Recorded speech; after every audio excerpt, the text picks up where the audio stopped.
Hai semua, selamat datang di channel Baca Saham. Pada video ini, kita akan membahas satu topik dengan judul Laba BBRI sampai dengan Februari 2025 turun 18%. Laba terendah dalam 4 tahun terakhir. Tapi seperti biasa, semua pembahasan ini bukan rekomendasi dan hanya informasi. Ingat, kerugian kamu tanggung sendiri ya. Nah, pada video kali ini saya mau membahas kembali saham BRI. Mengingat laporan keuangan hingga Februari tahun 2025-nya sudah terbit. Kita akan membandingkan dengan tahun 2024 dan kita juga akan bandingkan kinerja di Februari dengan kinerja di Januari tahun 2025. Tidak lupa juga nanti di akhir video saya akan menampilkan rekap laba BRI dalam 10 tahun terakhir untuk bulan Februarinya. Apakah memang kinerja di tahun 2025 itu sudah sejelek itu ataukah sebenarnya masih lebih baik dibandingkan tahun-tahun sebelumnya? Mari kita bahas nanti secara sekilas. Pada saat ini kita bahas terlebih dahulu terkait perbandingannya untuk kinerja di Februari 2025 dibandingkan dengan tahun 2024. Poin pertama yang kita bahas adalah kredit yang diberikan. Di bulan Februari, jumlah kreditnya adalah 1.218. Dan jika dibandingkan dengan tahun 2024, 1.158. Itu artinya terjadi kenaikan dari penyaluran kredit Bank BRI di Februari tahun 2025. Kemudian kita lihat dari aspek dana pihak ketiganya. Pertama dari gironya yang berjumlah 368, yang jika dibandingkan 338 artinya mengalami kenaikan. Untuk saldo tabungannya 527 triliun, dibandingkan tahun 2024 512 juga mengalami kenaikan. Untuk deposito 485 triliun, dibandingkan tahun 2024 538, artinya deposito mengalami penurunan. Dan diharapkan hal ini semakin memperbaik dana kasa perusahaan karena saldo giro dan tabungannya mengalami kenaikan dibandingkan periode tahun 2024 dan depositonya mengalami penurunan. Kemudian kita bahas dari aspek lainnya yaitu ekuitas, kita bandingkan dari laba rugi yang ditahan. Untuk laba ruginya tahun-tahun lalu 219 di tahun 2025 dan di tahun 2024 199. Terjadi kenaikan laba rugi di komponen ekuitas. Untuk laba tahun berjalan 6,6 di tahun 2025 dan 8 triliun di tahun 2024. Artinya terjadi penurunan laba tahun berjalan. Dan ada juga komponen dividen yang dibayarkan di tahun 2025 sebanyak 20,3 triliun rupiah. Hal itu yang menyebabkan ekuitas perusahaan mengalami penurunan. Bagaimana dari aspek pencapaian laba mereka? Kita bandingkan dari komponen ke komponen. Di tahun 2025 pendapatan bunganya 26,2 triliun dan di tahun 2024 27,1 triliun. Artinya terjadi penurunan dari sisi pendapatan bunga perusahaan. Untuk beban bunganya di tahun 2025 7,9 dan di tahun 2024 8,4. Terjadi penurunan juga untuk beban bunga perusahaan. Untuk pendapatan bunga bersih 18,2 di tahun 2025 dan 18,7 di tahun 2024. Artinya di sini memang terjadi penurunan dari sisi pendapatan bunga bersih perusahaan. Kita lihat dari sisi penyisihan kerugian penurunan nilainya dengan angka 8,9 triliun di tahun 2025 dan 8,4 triliun di tahun 2024. Artinya terjadi kenaikan dari sisi biaya penyisihan kerugian nilainya. Dan untuk beban operasional lainnya 9,7 di tahun 2025 dan 8,3 di tahun 2024. Dengan kata lain, beban operasionalnya juga mengalami kenaikan. Kita masuk kepada poin inti dari pembahasan ini. Laba bersih di tahun 2025 hingga bulan Februari 6,6 triliun. Dan di tahun 2024 8 triliun rupiah. Artinya secara total terjadi penurunan laba bersih di tahun 2025 hingga bulan Februarinya dibandingkan Februari tahun 2024. Tapi ingat ini merupakan data hingga bulan Februari saja. Dan belum mencerminkan data triwulan hingga Maret tahun 2025. Menurut saya pribadi, kita bisa menunggu hingga data bulan Maretnya untuk melihat secara total gambaran keseluruhan kinerja BRI Group hingga bulan Maret tahun 2025 atau Q1 tahun 2025 ini. Nah, berdasarkan data yang tadi kita bahas, ini merupakan rekapannya. Tapi, disclaimer dulu, mohon cek lagi data yang ditampilkan karena bisa saja ada kesalahan pengetikan atau pengambilan data. Pertama kita bahas dulu kinerja dari Februari 2024 ke Februari tahun 2025. Kredit yang disalurkan naik 5,2%, saldo gironya naik 8,6%, tabungan 3%, dan deposito minus 9,8%. Secara total dana pihak ketiga turun 0,6%. Untuk laba ditahan di komponen ekuitas. Laba tahun-tahun lalu mengalami kenaikan 9,7, tapi sayangnya laba tahun berjalannya mengalami penurunan 18%, sehingga secara neto terjadi penurunan 1,1%. Nah, untuk pendapatan bunga turun 3,5%, beban bunganya turun 5,9%. Hal ini baik karena penurunan beban bunga lebih besar daripada penurunan pendapatan bunga. Dan secara neto, pendapatan bunga neto turun 2,5%. Nah, dari sini kamu bisa lihat, penurunan pendapatan bunga neto lebih kecil dari penurunan pendapatan bunga. Alasannya karena beban bunga turun lebih signifikan. Untuk kerugian aset keuangannya mengalami kenaikan meskipun tidak terlalu signifikan, hanya naik 6,2%. Beban operasionalnya naik 17,2%, dan secara intinya laba periode berjalan turun 18%.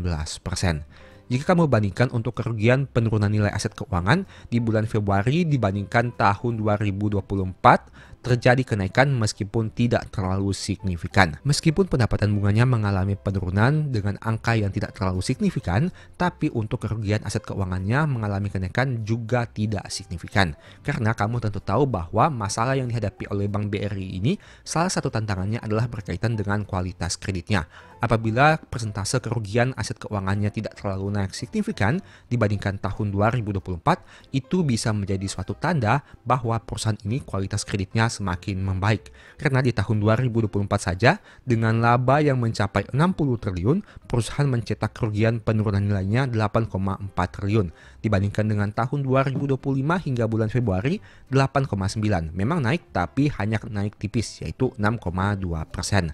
Tapi di sisi yang lain, kita lihat saja untuk pendapatan bunganya. Apabila kedepannya pendapatan bunga ini mampu tumbuh dibandingkan tahun 2024, saya masih cukup optimis dengan kinerja Bank BRI di tahun 2025 ini. Mengingat untuk beban bunganya mengalami penurunan, sehingga hal itu bisa berdampak positif terhadap kinerja pendapatan bunga netonya. Tapi kembali lagi, ini masih data hingga bulan Februari. Kita harus menunggu data triwulan agar supaya bisa mengetahui gambaran yang lebih umum dan lebih kompleks tentang BRI Group secara keseluruhan. Nah, sekarang seperti yang saya katakan tadi, kita akan membandingkan laba BRI per Februari untuk beberapa tahun, setidaknya dalam 10 tahun terakhir, sejak tahun 2016 hingga tahun 2025. Tapi disclaimer dulu, mohon cek lagi datanya karena bisa saja ada salah input atau salah hitung. Mengingat data ini saya hanya rekap secara manual, sehingga untuk memvalidasinya silahkan kamu cek lagi di sumber resminya. Berdasarkan video yang tadi kita bahas, laba BRI hingga bulan Februari adalah 6,6 triliun. Memang mengalami penurunan dibandingkan bulan Februari tahun 2024. Tapi jika ditarik dalam jangka panjang sebenarnya, laba di tahun 2025 ini menjadi yang terendah dalam waktu 4 tahun terakhir, sejak tahun 2022 hingga tahun 2025. Nah, laba tahun 2025 ini masih lebih baik dibandingkan laba tahun 2016 hingga tahun 2021. Dengan kata lain, memang dalam jangka pendek atau dalam jangka waktu 4 tahun, terlihat laba BRI mengalami penurunan hingga bulan Februari. Tapi jika ditarik dalam jangka waktu yang lebih panjang sebenarnya, dalam 10 tahun terakhir ini, laba BRI masih mengalami peningkatan. Tidaknya jika dibandingkan dengan data tahun 2016 hingga tahun 2021. Nah, data ini penting. Kenapa? Karena data pencapaian laba secara histori ini bisa kamu gunakan untuk memproyeksikan kinerja BRI hingga bulan Desember tahun 2025. Baik itu dari sisi laba maupun dari sisi potensi pembagian dividennya. Tapi seperti yang saya katakan tadi, alangkah baiknya kita menunggu data triwulan atau data hingga bulan Maret tahun 2025 agar proyeksi kita bisa lebih akurat. Mengingat untuk data bulan Maret, kamu juga bisa mempertimbangkan untuk kinerja total keseluruhan BRI Group. Sehingga hal itu mungkin bisa lebih akurat dibandingkan hanya menggunakan data secara bulanan seperti bulan Februari tahun 2025 ini. Nah, pada intinya memang laba BRI mengalami penurunan hingga bulan Februari tahun 2025 dibandingkan dengan tahun 2024. Tapi saya pribadi masih cukup optimis dengan kinerja pencapaian BRI hingga Februari tahun 2025 ini. Meskipun laba secara bulanannya mengalami penurunan dibandingkan 2024, tapi jika melihat dengan membandingkan data bulan Januari yang mana tahun 2025-nya turun 58% dibandingkan Januari tahun 2024, itu artinya di bulan Februari ini laba BRI sudah cukup membaik dengan signifikan. Dari yang awalnya turun 58% untuk Januari tahun 2025 dibandingkan 2024, kini labanya hanya turun 18% untuk bulan Februari tahun 2025 dibandingkan tahun 2024. Kedepannya kita lihat saja bagaimana sepak terjang BRI di tahun 2025 ini. Tentu saja banyak pemegang sahamnya yang berharap kinerja BRI bisa mampu terus tumbuh di tahun 2025 ini, bahkan lebih tinggi dari tahun 2024. Tapi di sisi yang lain kita juga harus mempertimbangkan terkait potensi kualitas kredit perusahaan. Tapi setidaknya hingga bulan Februari tahun 2025 ini kita bisa melihat adanya harapan tentang membaiknya kualitas kredit. Kita tunggu saja datanya pada periode bulan-bulan berikutnya. Dan sebagai informasi, video ini bukan rekomendasi dan hanya sebagai informasi saja. Untung rugi kamu yang tanggung sendiri. Saya juga sebelumnya sudah sempat membuat satu video yang mungkin bisa berguna bagi kamu. Silahkan nonton hingga selesai agar memperoleh pemahaman yang utuh. Nah, pada video kali ini saya menggunakan screening berdasarkan 5 kriteria ini. Yang pertama, perusahaan dengan laba di atas 10 triliun rupiah. Yang kedua, harga sudah turun ke angka krisis di tahun 2020. Ketiga, rutin bagi dividen setiap tahun. Keempat, potensi pengembalian dana dari dividen di atas 20% sejak krisis di tahun 2020. Dan kelima, harga saham sudah turun di atas 20%. Nah, dari 5 kriteria ini kamu tentu tahu bahwa perusahaan-perusahaan yang akan kita bahas merupakan perusahaan terkenal dengan laba yang sangat besar. Karena di atas 10 triliun dalam waktu 1 tahun saja. Mereka rutin bagi dividen, tapi sayangnya harga sahamnya sudah turun signifikan. Bahkan turun ke angka pada saat di tahun 2020. Tapi menariknya, mereka karena rutin bagi dividen, ada potensi pengembalian dana dari dividen yang diterima setiap tahunnya. Saham apa sajakah itu? Tapi seperti biasa, selalu disclaimer semua saham yang disebutkan bukan rekomendasi dan hanya sebagai informasi saja. Nah, pada video kali ini kita akan membahas 3 saham besar. Saham pertama adalah Astra International, yang mana dalam waktu 3 tahun harganya sudah turun 20,5%. Saham kedua adalah BBRI yang mana dalam 1 tahun terakhir harganya sudah turun 46%. Dan saham ketiga adalah TLKM yang mana dalam 3 tahun terakhir harganya sudah turun 45,9%. Bisa kamu lihat baik itu Astra, BRI maupun TLKM, semuanya harga sahamnya sudah turun di atas 20% hanya dalam waktu beberapa tahun terakhir. Pertanyaannya, apakah saham-saham ini bisa dilihat sebagai kesempatan ataukah ini merupakan sebuah ancaman? Mari kita lihat dari berbagai sisi dan tentunya kita akan coba melihat apakah kesamaan dari 3 saham ini. Mengingat Astra merupakan perusahaan swasta, sedangkan BRI dan TLKM merupakan perusahaan BUMN. Apabila kita mengatakan bahwa terdapat sentimen negatif terkait pembentukan dana tara yang akan berdampak kepada saham BUMN yang diisukan seperti itu, maka seharusnya Astra International tidak termasuk dalamnya karena ini merupakan perusahaan swasta. Tapi jika kamu lihat selama tahun 2025 ini harganya juga turun 7,55%. Sekarang mari kita lihat secara sekilas tentang historikal harga sahamnya. Saat video ini dibuat, Astra di angka 4.530, yang mana angka ini mirip seperti harga pada saat krisis di tahun 2020.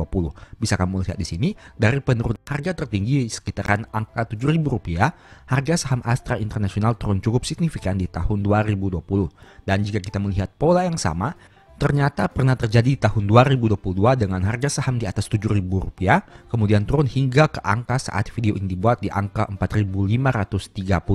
Bagaimana dengan saham BBRI? Bisa kamu lihat, dengan harga tertinggi yang pernah dicapai di angka 6.450, harga sahamnya sudah turun signifikan bahkan ke angka 3.360 saat video ini dibuat. Angka ini juga mirip seperti harga saham di tahun 2020 saat terjadi krisis. Dan ingat, di tahun 2020 harganya bahkan pernah turun di bawah Rp3.000. Untuk saham TLKM, saat video ini dibuat di angka 2.350. Nah, ini menarik. Untuk saham TLKM harganya bahkan turun lebih rendah daripada harga krisis di tahun 2020. Sebelumnya saya sempat membahas bahwa untuk grafik harga saham TLKM ini seperti memiliki pola. Kamu bisa lihat di tahun 2015 harganya rendah, kemudian mencapai harga tinggi di angka tahun 2017, kemudian turun lagi mencapai angka terendah di tahun 2020, kemudian naik lagi di tahun 2022 mencapai angka tertinggi, dan kini turun lagi di tahun 2025. Saya sering mengatakan apakah ada potensi harga saham Telkom ini akan rebound kembali dan menyentuh angka yang tertinggi lagi pada beberapa tahun ke depan, ataukah ternyata pola ini tidak akan berulang sehingga harganya akan turun lebih dalam lagi. Kita harus menunggu datanya untuk beberapa waktu ke depan agar supaya memastikan hal itu yang mana yang akan terjadi. Nah, dari 3 saham ini kamu mungkin bertanya-tanya kenapa TLKM yang harga sahamnya turun bahkan melebihi dari penurunan di tahun 2020. Kita lihat dari sisi PBV-nya. Untuk PBV TLKM, kamu bisa lihat berada pada angka 1,72 kali. Rata-rata PBV-nya adalah 3,76 kali. Artinya dari sisi PBV juga, Telkom sudah menyentuh PBV terendah dalam waktu 10 tahun terakhir. Untuk saham BBRI, bagaimana dari aspek PBV-nya? Setidaknya dalam 10 tahun terakhir. Saat video ini dibuat di angka PBV 1,61 kali. PBV ini bisa dikatakan masih mirip seperti PBV di tahun 2020. Untuk saham Astra International, untuk aspek PBV-nya, mari kita lihat. PBV rata-rata adalah 1,94 dan saat video ini dibuat bisa dikatakan mirip seperti PBV di tahun 2020 yaitu sekitar 0,86 kali. Nah, dari 3 saham ini bisa kamu lihat bahwa PBV TLKM masih menjadi yang paling tinggi dengan angka 1,72 kali. Jauh lebih tinggi dibandingkan PBV Astra International yang hanya 0,86 kali dan PBV BRI dengan angka 1,61 kali. Dari aspek rata-rata PBV bisa kamu lihat juga Astra memiliki rata-rata PBV 1,94, BRI 2,5 dan TLKM 3,7. Dari sini kamu bisa lihat dalam 10 tahun terakhir memang PBV TLKM yang paling tinggi. Sehingga menurut saya bukan menjadi sesuatu yang wah jika harga sahamnya turun lebih dalam dibandingkan BRI dan Astra International. Apalagi jika kamu melihat data berikut ini. Kita akan bandingkan dari sisi pencapaian laba yang mereka capai di tahun 2024. Memang untuk BRI sudah terdapat laporan per Januari tahun 2025, tapi kita mengacu saja pada data triwulan atau data per 3 bulanan. Kamu bisa lihat di tahun 2024 Astra mencetak laba 34 triliun, BRI mencetak laba 60,1 triliun, dan TLKM mencetak laba 23,5 triliun berdasarkan data hingga Q3 tahun 2024-nya. Itu artinya bisa kamu lihat di sini untuk data setidaknya saat video ini dibuat, laba TLKM menjadi yang paling rendah dengan angka 23,5 triliun. Jika kita asumsikan laba di Q4 tahun 2024-nya sekitar 5 triliun, seharusnya berarti laba full year TLKM berada di kisaran angka 28 sampai 29 triliun rupiah. Tapi untuk pastinya kita tunggu saja data resminya seperti apa. Nah, angka tersebut lebih rendah dibandingkan Astra dengan laba 34 dan BRI dengan laba 60 triliun rupiah. Pertanyaannya, kenapa laba Telkom lebih rendah tapi PBV-nya lebih tinggi? Itu merupakan satu aspek yang bisa kamu pertimbangkan. Kenapa harga sahamnya turun bahkan lebih rendah dibandingkan harga saat terjadinya krisis di tahun 2020? Jika kamu lihat memang laba Astra International di tahun 2024 mengalami kenaikan dibandingkan tahun 2023. Untuk BRI juga mengalami kenaikan meskipun hanya tipis, sedangkan Telkom labanya menurun dibandingkan tahun 2023. Itu merupakan alasan kedua kenapa harga saham Telkom turun lebih signifikan dibandingkan BRI dan Astra International jika kita bandingkan dengan kondisi di tahun 2020. Memang jika melihat laba di tahun 2024 dengan angka 23,5 triliun ini dan kita bandingkan dengan tahun 2020 sekitar 20,8 triliun, memang masih lebih baik di tahun 2024 ini. Tapi begitu juga dengan BRI. Di tahun 2024 labanya 60,1 dan di tahun 2020 labanya hanya 18,6. Astra International di tahun 2024 labanya 34 triliun dan di tahun 2020 labanya 16,1 triliun. Bisa kamu lihat baik itu Astra, BRI maupun TLKM semuanya menghasilkan laba yang lebih tinggi di tahun 2024 dibandingkan tahun 2020. Meskipun kita tidak tahu di tahun 2025 ini seperti apa. Apakah labanya bisa konsisten stabil atau bahkan bertumbuh ataukah malah justru mengalami penurunan yang sangat signifikan. Nah, dari pembahasan singkat ini kamu bisa lihat bahwa ada peluang menarik yang bisa kamu perhatikan dari saham Astra, BRI, dan TLKM. Tiga perusahaan ini menghasilkan laba yang sangat besar, bahkan mencapai laba di atas 15 triliun hanya dalam waktu beberapa bulan saja, dan bisa dikatakan di atas 20 triliun hanya dalam waktu 3 kuartal saja. Nah, kamu bisa lihat untuk kesempatan yang mungkin bisa kamu pertimbangkan. Meski begitu, kamu juga harus melihat prospek kedepannya seperti apa. Apakah tiga saham ini masih kamu yakin untuk memiliki prospek yang baik di masa depan? Setidaknya di tahun 2025 ini, mengingat contohnya seperti saham BRI yang sudah turun 46% hanya dalam waktu 1 tahun saja. Dan saham TLKM yang sudah turun 45,9% dalam waktu 3 tahun terakhir. Nah, sekarang bagaimana jika kita berandai-andai? Apabila kita tidak memperhitungkan untuk aspek capital gain-nya dan kita hanya lihat dari sisi dividennya saja. Ini merupakan rekap pembagian dividen ASII sejak tahun 2020 hingga tahun 2024. Tapi sebagai informasi, mohon cek lagi data yang ditampilkan karena bisa saja ada kesalahan pengetikan atau pengambilan data. Nah, jika ditotal, sejak tahun 2020 hingga 2024, total dividennya adalah Rp1.767. Dan jika kita asumsikan dengan harga beli Rp7.000 di tahun 2020, maka Astra International ini sudah balik modal sekitar 25,2% dibandingkan dari harga pembeliannya, yaitu Rp7.000. Memang saat ini harga saham Astra berada pada kisaran angka 4 ribuan, yang mana turun cukup signifikan. Tapi setidaknya dengan memanfaatkan dividen yang diterima setiap tahunnya, kamu bisa memperkecil floating loss yang sudah dimiliki saat ini. Nah, itu merupakan salah satu aspek yang bisa kamu pertimbangkan apabila kamu membeli saham perusahaan besar, labanya besar, rutin bagi dividen, dan jumlah dividennya cenderung meningkat dari tahun ke tahun. Bagaimana dengan saham BRI? Sejak tahun 2020 hingga 2025 untuk dividen interim, total dividennya adalah 1.184. Dan jika diasumsikan harga belinya adalah 4.500 di tahun 2020, berarti sudah balik modal sekitar 26,3%. Dan untuk saham Telkom, total dividen tahun 2020 hingga 2024 adalah 818. Jika kita asumsikan harga beli 3.500, artinya sudah balik modal 23,4%. Tiga saham ini juga memiliki kesamaan dari sisi balik modalnya. Jika membandingkan dengan harga tahun 2020 dan total dividen yang diterima sekitar 5 tahun ini, yaitu tahun 2020 hingga tahun 2024 atau interim tahun 2025, kamu akan menemukan kesamaannya, yaitu tiga saham ini sudah balik modal di atas 20% dari sisi dividennya. Nah, itu artinya bisa dikatakan sudah seperempat jalan dari harga beli di tahun 2020.